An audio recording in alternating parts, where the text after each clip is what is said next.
Hi, you three. Welcome to our third lesson in DT, where we're going to be thinking about producing a range of design ideas. So just to get our brains warmed up and thinking, which of these carrier packs do you think is the most inventive? This one, with the pack around on our shoulder, on our chest. This one that's attached around our waist and on our thigh. This footwear looks like a flip-flop thing with a zip and a pocket here. This one that looks like it's got drink and popcorn, or this one on the right. What do you think? Is that doesn't mean it's the one that you would buy or the one you would want to use, but which one do you think has the most inventive design? Which one is the most original that maybe you haven't seen before? Knowing more, remembering more, please make sure you have a different color pen or pencil for checking the answers at the end. Question 1, the intended user is your competitor, true or false? Question 2, George de Mestral is famous for inventing Velcro, the plastic clip, or cotton fabric. Question 3, what is a design specification? And question 4, what is the difference between a need and a want?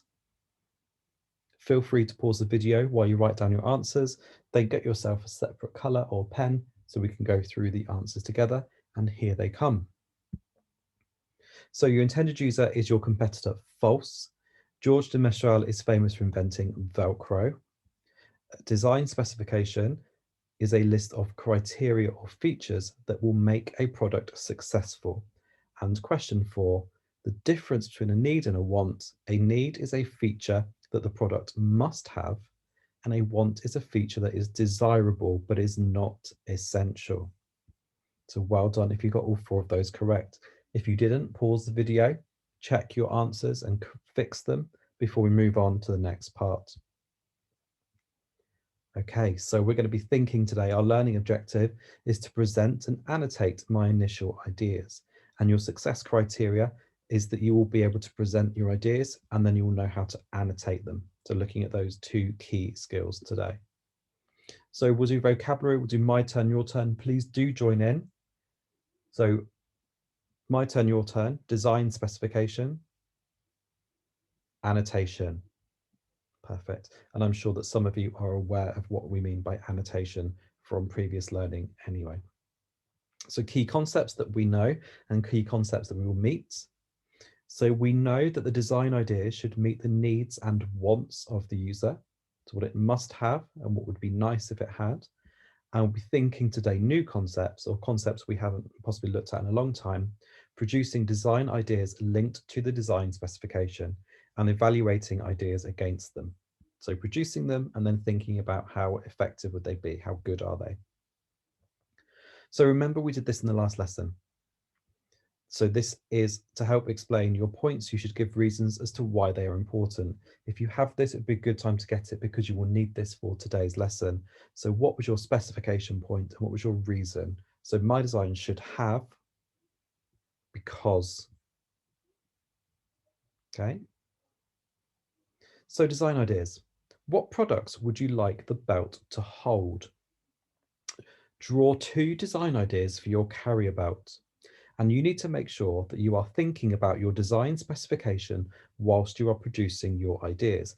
So if we go back to the scenario I gave you, the real one where I've broken my ankle, I'm hopping around still on crutches, so I can't carry things in my hands. So you'd need to think about things that I might need or a person would need when they're at home to get from one room to the other. So it could be, for example, as we've talked about before, carrying my mobile phone, carrying my laptop or my iPad or my glasses, but also thinking a bit more broadly, how would you help me carry a hot cup of tea, for example, from the kitchen to the living room? So think about those things. So draw 2 design ideas. Now, it doesn't matter at this point that they're not the best ideas. This is about getting our ideas down and thinking about them. The first one you draw, I can guarantee you will never be the one that would ever be made. They're just things to think about. If you need to pause the video while you do this, please do. Take your time and then press play when you're ready to move on. Okay, so now we've drawn them, we need to think about annotating them. First question, what does annotate mean? And why do we need to annotate our design ideas? If you have somebody at home, great. If not, thinking and tell me your answers. So to annotate, as you can see on this diagram here, is when we add labels or we had ideas to explain how you've achieved points or what questions you have. Okay, and you give reasons for the notes that you write. So it's a bit like, it's just adding more details, adding words and writing to explain the choices you've made or thinking that you're going through. So now your task, now you've done your 2 design ideas, you need to go and annotate them to explain how you've achieved the points you've written in your specification. So if we go back, you've designed using the specification points and you have your reasons. So if you like, your reasons help you form your annotations.